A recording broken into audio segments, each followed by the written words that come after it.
Welcome everybody. We have a wonderful guest here with us today, and her name is Flaman. Welcome, Crystal.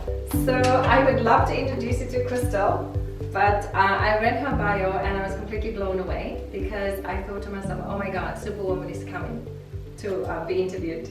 And literally, and that's why, it's so wonderful to have different guests that have done all kinds of things in their life. I mean, the main reason we invited Crystal here today was to talk a little bit about her kindness project. And but of course, when I was reading her bio, I was like completely blown away. So you're gonna have to tell us a little bit about this. She has already completed 11 Ironman triathlons? Yeah. What do you call it? Triathlons. Triathlons, oh my God. So I'm like, completely blown away. So I'm going to introduce you to her, and then she can tell us a little bit about herself and that journey, and then also perhaps tell us to how you came to create the kindness, and then we take it from there. Sure. Yeah. Sure. Good. That's good.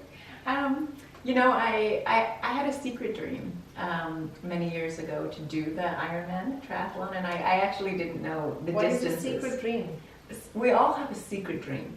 It's one or more dreams that we just keep inside, that we refuse or are unable to share. Maybe we're too afraid or too shy, or it's just such a big dream that we, there's no possible way we could accomplish that. Okay. But I had a secret dream to do the Ironman, and I didn't know the distances, as I mentioned. But I teach an entrepreneurship program, or I was teaching an entrepreneurship program in Penticton, which is where the Ironman was for many years. Yes. And I taught once a month for 5 days for the course of the year. And it was always during Ironman week in August. Oh, wow. So that particular week, I would be just intoxicated with the energy and the vibe and really the spiritual component of what the sport could offer. So I was just mesmerized, and so from that point I had this secret dream that I refused to tell anyone until a few years later I shared with a guest. Actually, I owned the Kelowna International Hostel for a number of years in Kelowna, and a guest from England was doing the Ironman. So I said to him one day while he was eating his big bowl of porridge, I have a dream. I want to do the Ironman one day too. Wow. And he said, I bet you could do it. And so from there, we just way leads on to way, and here we are. And so I think that the message, for me is that when we have that secret dream, maybe it sits inside of us for however long it needs to, but when there's that tiny little opportunity or glimpse to mention it to someone, you just never know what might happen. Amazing. Yeah. Well, that's wonderful. And then you just did them 10 years in a row, I guess.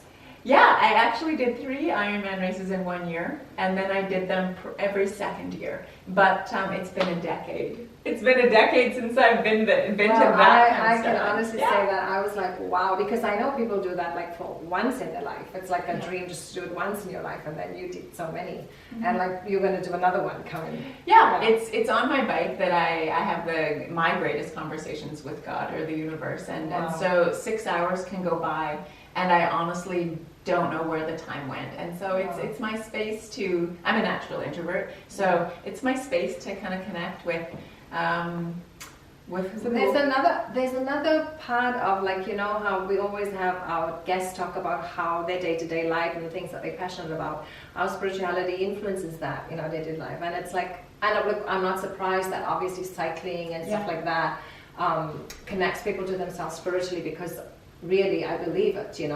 It's just it's good to hear it from somebody who has done so many other things too. So it's like, okay, when you get on your bike and you just going, you connect to yourself. I think that's what sport often does. I mean, that's my experience anyway. A long run, there's nothing better for my spirit than a long, slow run. And even if I'm walking, or it doesn't matter. It doesn't matter how good we are, according to our own definition of good, yes, you know, or fast. Yes. But our own yardstick. Exactly. Yeah. But I think that, and for other people, maybe it's reading or gardening or I don't know. Whatever it is for Yeah. you just find something that can. I think it's all, like for me it's yoga, of course. Yeah. Like, and there are many other things, but the main thing for me is yoga, because when I move my body, and after all these years of doing it, it's so easy for me. Like in the beginning, when you start anything, like I guess yoga too, like it doesn't come natural to us, and so there's a few things that you have to go through, but then after some time it just comes easily and naturally. And like now there's no effort into it, it's just there. Like, you know, and that connection that I get from you know, the physical, the mental, the emotional, everything together just brings me back to that, to what we call like a 0 point or something, right? That point of, oh, now I can start fresh. And so for me, that's part of my spirituality, is because that connects me. You know, when you start doing yoga, if you understand how to do yoga, like you start with the warm-up and you start with, you get a lot of the junk out of your system, and then you go deep into yourself, right? And so that's what I found where I get my most Zen moments. And I'm like, and I do Bikram yoga, and so Bikram yoga is not easy.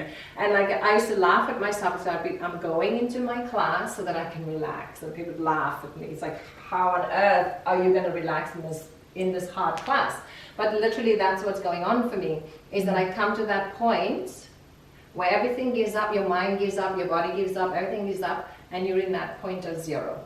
And it's like, okay, now I can start from scratch, which is great. It's nice to hear you talk about yoga like that, because it really is different for everyone. And for some people it's being in nature, or going on a long walk, or for other people it's, or playing with their grandkids. Yes. You know, where they lose track of everything else and get to what you were calling this 0 point. Yeah, exactly. And that's what it's about, you know? So, yeah, okay, great. So that's how you got into that. And then your bio is so extensive, I'm not sure if you're going to have time to tell us everything, because I'd like at least a good 10 minutes for you to talk about this project. And actually, I didn't bring my deck of cards, but if somebody can hand it to me, then I can show the audience as well.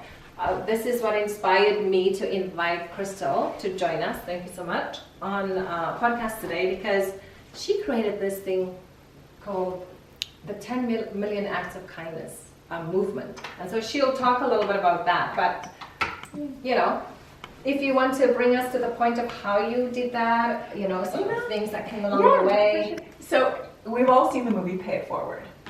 It was I haven't. You haven't? Okay. It was the year 2000. Okay. And we all survived 9/11. We did. You know, computers didn't explode. Yes. And you're right. Yeah. It was the year that the PT Cruiser came out. That, if people can remember that era. And Oprah was my idol at the time. Yeah. And top. Yeah. And the movie Pay It Forward came out. And the movie is basically about how we can create a ripple effect in the world by doing just 1 or 2 or 3 random or not so random acts of kindness.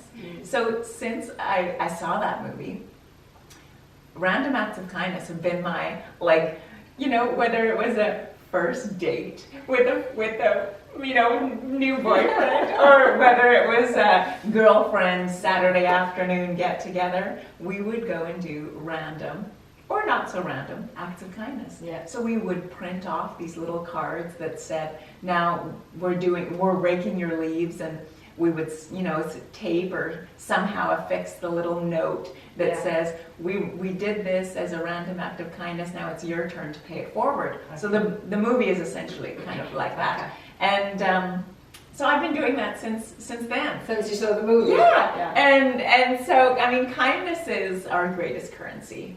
You know, really, it's a global thing. You can speak any language. You know, doesn't matter what your age. And so, and I sort of feel kindness is really the most important thing we can do and offer to one another. But the 10 million acts of kindness came about during the last couple of years, because I was feeling very disconnected from my community, disconnected from my friends, disconnected from my family. Yeah. So during the isolation and the separated, you know, separateness of everyone, I thought we've got to do something to reignite this. To stay connected. And create a sense of community, even if it's just momentary. So for me, it was a coping mechanism to get through COVID when things were very, very isolated. So I took the concept that I've been doing forever, and we all do random gestures of kindness, but we thought of, what do we want? Well, we want to gather 1 million people to share 10 acts of kindness. So that's where 10 million acts of kindness came from. Wow. And then within about 20 minutes, we registered the domain names, got the social media handles, and the rest is history. We had an idea that we wanted it colorful, and my partner and I basically over a glass of wine actually, and it was a Friday night and no one was going out because restaurants were closed, and we're just sitting there after dinner having a nice conversation, and we just dreamed this up, and I think it's the colors or maybe it's the timing, but it's really taken off. But it's funny, when I'm listening to you can almost say that a seed was planted when you watched the movie and you started watering the seed, and by just going on in your daily life for the last 10 years, and then when the time was right, it just happened in no time. But all that was coming, and it was coming. And so sometimes a lot of us feel in our lives like nothing is really happening, or our dreams are not coming, to be fulfilled and so on. But sometimes it's just like it just needs the right timing, doesn't it? I think so, and also I think there's a mix of things, inspiration and timing and what the world needs or what you need or I need, and it just seems to be something that people have really appreciated at this time. Yeah. And the other thing I wanted to sideline with acts of kindness is that if you really think about your life, you wouldn't be here if there weren't many, many people with a lot of kindness towards your life. And it's like, we can't exist here without the kindness of other people. And so it's pretty awesome that you can make it a thing in your life to give that back. Because it was given to you, like life was given to you, your parents looked after you, there's a community that supported that. It's a support system, isn't it? Absolutely, and I think that when we can see that, then we have this overwhelming sense of gratitude, and that I think changes everything. And so these little random or not so random acts of kindness, it evokes a feeling and creates a feeling of gratitude, and that can change. And I think I read somewhere that when you invoke gratitude in your daily life, it actually changes your physiology and people become happier and healthier. There was actually studies done. And it's quite remarkable, actually. I think that Stanford did a study where they talked about having a sense of gratitude, and really it's about mindfulness. And you would know more about that than I do. But that can change. It can create health and do so much good, not only in our own lives, but in the lives of others as well. So so that's why when I first met Crystal, I was very intrigued, and of course I had an opportunity to invite her. I was like, it's perfect, because I believe that it's part of our, again, like, how do you create spirituality in your daily life? It's like it can be something simple, because you never know when you do something small for someone else how big the impact in their life can be. I think one time I watched, I can't remember where I saw it, but there was I think it was a homeless person, and then this one lady, it might have even been on Oprah too. This one lady gave some money to this homeless person, and he took that money and he basically turned his life around, and then years later he showed her what he did with his life after her kindness. So you never know, like, how your small act of kindness can have this huge effect on someone else's life. And I think there's nothing better than that, to know that in some small way that your existence has helped somebody else to find happiness, or goodness. And you're right, and we don't really know the impact that our actions will have. And it's not about the money, I think, because in the story you just explained, it wasn't that the $5 changed the person's life. It's what the meaning was behind that. The meaning that we create, and then we can create that momentum and choice and commitment and a new vision. Yeah, and also just actually thinking now with this war going on, it's like we have to take responsibility for the world that we live in. And we can just be okay just with us prospering and having food to eat. And I think it's our responsibility to make sure that everybody, that at least people that come in our surrounding, if there's a need, that it's actually a privilege to be able to help someone else, you know. And I think if we can cultivate that in a daily life, to say, you know, just be open instead of always worrying about if I'm going to have enough, will I have enough? Like we have so much. I think from our parents' time to now, like we have so much more than our parents in those years ever had, right? So it's not that we have to think on, oh, I don't have enough, because we actually have so much in this day and age with technology. And so, you know, it should be very easy for us to implement this, but yet people don't. Can you shed a little light on perhaps why you think that is in society, where we see need but we don't do anything? You know, I think that we have no idea what someone else is going through. So I might be driving my car, and the person in front of me cuts me off, you know. But I don't know what happened to them today. I don't know what they've gone through that made them, you know, agitated. You know, that's just a tiny example. But I think that humanity is suffering right now, and I think the greatest thing we can do is find a way every day to be of service. And that's what I wake up to, and I think you must as well. You know, how every day can we use our gifts and talents to be of service in some small way? Yes, and what I've learned over the last 20 plus years and so, just through yoga and meditation, is that when I'm of service to other people, like I'm actually getting more out of it than I'm actually giving. And it's the same with the cards. You know, I can pay for the person behind me at the Tim Hortons or Starbucks, drive-through, but I tell you, I had a better day because I did that compared to the person behind me even. Yeah, right? So it's like, oh. And even teaching yoga, I learned that. When I first started teaching yoga, I was like, I realized more and more and more that it's an honor and a privilege that those people showed up to take your class. And so giving, it's in giving that we receive endless and boundless. And I think, you know, that's important to know. And even if you only have a little bit. I remember many, many years ago when I was still living in Cape Town, my friend and I, we did this workshop in one of the townships. So in Cape Town, there's a lot of these townships where people have almost nothing. So her and I went to these townships, and we did these courses to teach people breathing techniques and meditation techniques for free. And we had these groups of people, and the course lasts about 4 or 5 days. So we went there every day, we did all these techniques with them, and on the last day we gave them all a project. And we said, okay, we want them to do an act of kindness, like literally. We said, you got to pick a project, and whatever your project is, it's going to help your community. And you know, those people have nothing. Yeah. And actually the other thing that was going on for those people is most of them were HIV positive at that time. So again, community, you know, people shun you because, or you have some illness. And so already they were so grateful that we were still coming in and helping them and giving them some tools to improve their day-to-day life. So the one group that I was working with, a couple of women, like 4 or 5 of them, so what they decided to do was, they were going to the local school and they were going to sew up children's shirts that were broken or buttons that were missing. And I'm telling you, like, I was like brought to tears because these people had nothing. And they still found a way to give back to their community. They became so empowered. Yeah.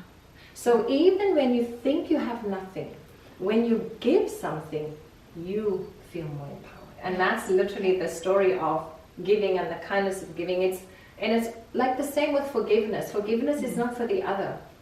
Forgiveness is for you, right? So kindness is really not about the other. Yeah. Kindness is about you. I think so. And some of the greatest, most impactful gestures that could change someone's life are inexpensive, if not free.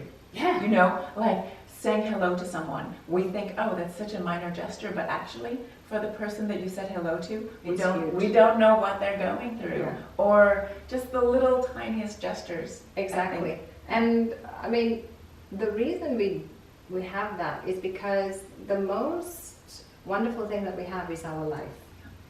You cannot buy it with money. You cannot, you know, the most the greatest thing you have is your life. And so when you take your time and you spend it with someone, it's the greatest gift they can give you. You know, because your life is the greatest gift you have. Exactly. Not your job, not your money. These things can bring comforts and they are okay. But at the end of the day, you know, your time, when you give your time to someone, it's everything. Yeah. And I think that that's what the project is really about. Not so much about what you're giving, but that you're taking the time to give. It's not so much about what money can buy, but really about the thoughtfulness and the cultivation and creation of gratitude and connection and those kinds of things. And we've embarked on some amazing projects within the kindness movement. Schools are now adopting this. I can tell you what I know best. Grade 2 and grade 3, they are the toughest audience.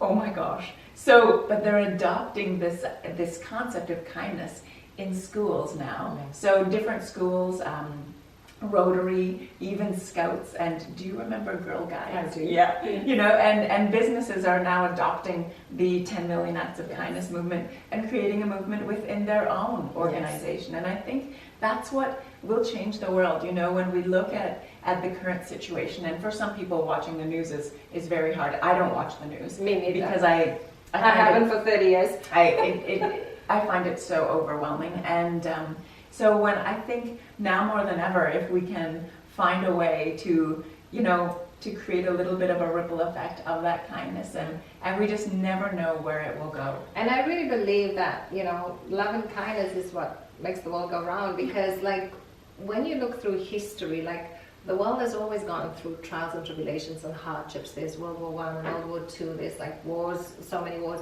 but somehow the spirit of human beings always shine through with love and kindness. Exactly. Like even now, you know, so much aid is going to those people where the war zone is happening. And, you know, I just believe that love and kindness is something that's carrying us, you know. So if we have the opportunity, we should definitely do it. And then there's no lack of opportunity every day. You know, there's an opportunity. And like you said, it doesn't have to be something with money. It could be something with time. It could be just giving a smile to someone. In actual fact, that's happened to me throughout my whole life. It's like people always tell me that my smile is so great. And it's like, yeah, I've been smiling since I was like little. People used to tell me, oh, your smile is so good. Because it was just something that I grew up with. You just smile to people, like, you know, all the time. And I remember actually when I first went to visit in London, and it's like, people are very serious there, you know. But over the years, as I've gone back, I just keep smiling and they smile back, you know, so. I think the world does sometimes reflect back, you know, what we offer. Exactly. You just have to say, it's okay if they don't respond. I think the most important thing is not to expect that because when I was younger, I had that expectation that people should treat me how I treat them, but it doesn't have to be like that. You just have to keep doing your thing, keep being who you are, and don't change who you are. How they take it, how they respond to it, nothing to do with you. So if you give the act of kindness, you got to leave it there. You can't, because if you're expecting something back and you put a condition on it, then you can be disappointed.